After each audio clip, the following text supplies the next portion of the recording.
पाणी येतं तिथे? हो येते सर, शुभयुगला आणि स्वराज दोघांना येते सर पाणी. हां काल झालं सर, काल लेट झालं होतं सर थोडं, पण आलं होतं सर पाणी. अच्छा, चालू केले ना?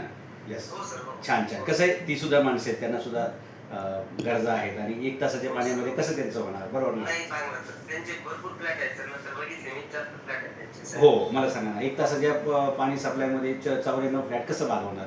म्हणजे नाही लागणार. आंघोळ सोडून द्यावं, त्यांचं पियाचं पाणी तरी प्रत्येकाच्या वाट्याला येईल का? अशी जेन्युइन केस होती ती या सोसायटीची. हो, हो. आणि खरी गोष्ट आहे सर. हो. होता प्रॉब्लेम होता सर, मी विचारलं लोकांना. हां हां. हो सर, हो सर. बरं, आता त्यांचं कालपासून पाणी सुरू केले ना? हो चालू आहे सर, फक्त मी बघतो रिडिंग की त्यांना जेवढं गरजेचं आहे तेवढं येतंय का, का कमी येतंय का जास्त येते बघतो सर फक्त. हां, मग त्यांना हो.